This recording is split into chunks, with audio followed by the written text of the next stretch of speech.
Don't do that. Don't do that. Sandy Koufax's birthday. He's the greatest left-handed pitcher in baseball history. Tiger Woods, Sandy Koufax. Who's that? Think about what you just said. Huh? You said the greatest left-hander. Yeah. But what about right-handed? Did they not throw right-handed? We're talking about the greatest basketball player of all time. The greatest golf of all time. I give you that. Is it February 17th? No. Wait, that won't happen. It is not. Michael Jordan. Don't do that, Skip. Don't do that. It is not. We're not there yet. Have a day. One day out of 365. The sign. Yeah, you are very excited about this day, Shannon. So only appropriate that how about we do begin the show by saying happy birthday to the king, because Shannon's going to be throwing a party all day. LeBron James turns 36 years old today as his 18th season has just gotten underway. And to make Skip cringe just a little bit, Happy Birthday Goat has been trending on Twitter all morning. So, Skip, what was your reaction? You wake up this morning, you're ready for the day, and you see that this is trending on Twitter. So, I wake up out here in Los Angeles every morning at 2 a.m. to get ready for this show. And the first thing I do is I look over at my little Maltese Hazel, and she's got one eye open like, are you serious? And I pull on my running clothes, and I start to stretch, and I take a quick look at my computer just to see if there are any late-breaking overnight stories and to see what is trending on Twitter. We're trending. And I wasn't quite awake yet, and I saw Happy Birthday Goat. And seriously, my first thought was, is it Brady's birthday today? And I said, no. That's August 3rd because that's Ernestine's birthday. And then I thought, wait. Is it Jordan's birthday? No, wait, that's February 17th. And then it hit me like 10 tons of bricks. That's right. The cult followers that I call the blind witnesses were at it again. They had this trending suggesting, once again, that LeBron James is better than Michael Jeffrey Jordan. That is the single biggest fallacy in the history of sports. I want everybody to let this sink in. LeBron James is 4-6 in the NBA Finals. Michael Jordan, once and forever, will always be 6-0 with 6 MVPs in the finals. Did that. And I cannot believe that the blind witnesses continue to try to scrub LeBron's legacy clean of all the epic fails that litter his legacy, because they are too numerous to even detail here on this show today. We don't have enough time. Michael Jordan had 0 epic fails on his entire legacy, but LeBron had an epic meltdown against the Boston Celtics in his last series in Cleveland. His owner accused him of quitting in that series, and his camp tried to put out the story that he had to be sedated because of a locker room problem for games 4, 5, and 6, in which he basically disappeared in that series. Then how about the epic meltdown? The chosen one becomes the frozen one in his first finals with the Miami Heat, 2011, games 4, 5, and 6. Go look at the numbers in those. They stink. And then how about 2013, when Ray Allen saved his legacy after he came completely apart down the stretch in Game 6 in Miami against my San Antonio Spurs, missed the tying 3, and then Ray Allen happened. And how about 2014, when he and his Heat lost the NBA Finals by a record finals margin? And how about Game 1 of 2018 at Oracle, when he melted down at the end of the game and pouted and quit in overtime when they should have closed the deal, should have taken the last shot to beat the heavily favored Golden State Warriors? And I could go on and on and on, but here's the point to all this.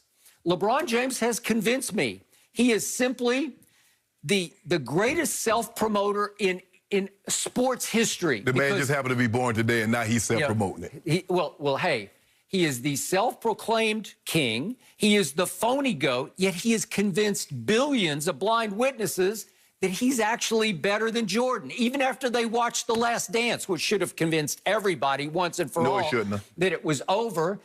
He's got the greatest publicity machine in the history of sports, and it's called the internet. It's called social media, and nobody has taken more advantage of it, used it better, more successfully, to dupe and deceive the public into believing that he's somehow the GOAT than LeBron James has. Way to go. Congratulations. Happy birthday, LeBron. All the Last Dance did, Skip, was like, it's kind of like a trial.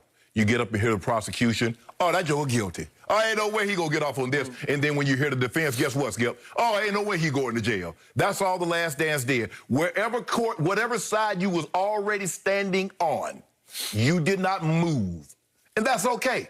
But all I'm saying is, my guy, happy birthday, Go James. Happy 36. Nobody has done it better. Nobody has done it better longer at this age than you have. Skip, at 36, he's in year 18. Do you realize that Michael Jordan was in his second retirement at age 36, citing physical and mental burnout? Do you realize that? That's what he's saying. Now, if it's a lie, he told it. Not physical, mental. He said physical and mental burnout, Skip. Now, first of all, LeBron James coming off his 13th NBA season, which he was first-team All-NBA. Did you know Jordan had 10? So what happened to the other years? He played 15 years, so what happened those other 5 years of the NBA? Did he not? Was he not playing? He got forced out for 2 years. Okay. He had to take a sabbatical, a forced sabbatical.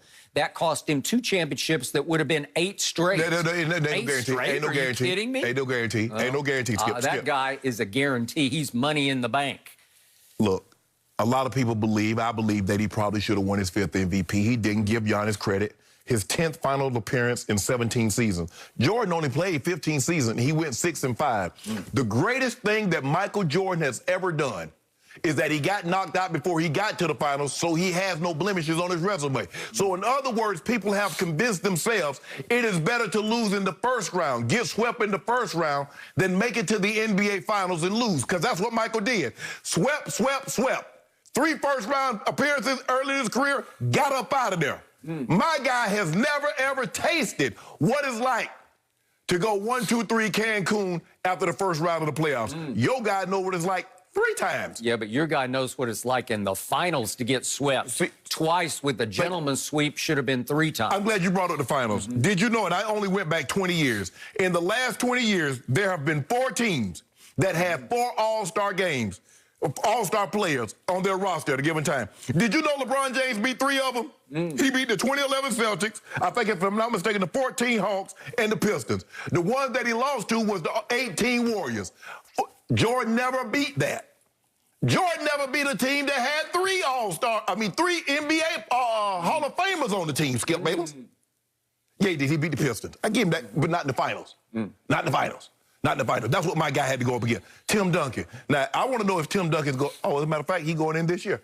So Tim Duncan's going to the finals. Kawhi's going to the finals. Tony Parker's going to the finals. And Manu is going to the NBA All-Star. You have consistently told me on this show that those Spurs teams were way overrated. They're impossible to watch. They're like eating broccoli. No.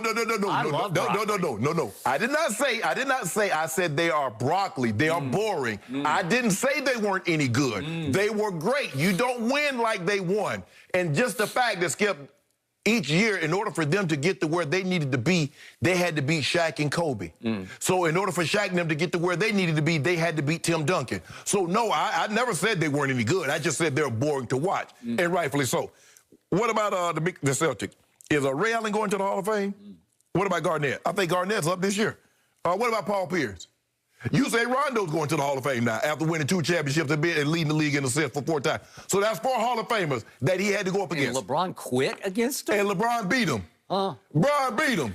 2011, got him up out of there. 2012, got him up out of there. Dwayne Wade, Chris Bosh, and a cast of thousands of role players who all came up huge in the finals. You see what you did? Now, when role players do their job for Michael Jordan, that's what they're supposed to do. When Steve Kerr hit a shot, when John Paxson hit a shot, when Rodman gets those rebounds, that's what they're supposed to do. But if that, God forbid, LeBron teammates ever do what their role is to do, oh my goodness, they saved this bacon. Do you remember LeBron's first ring in 2012? Do you remember Shane Battier in Oklahoma City in Game 2 when they were a teeter?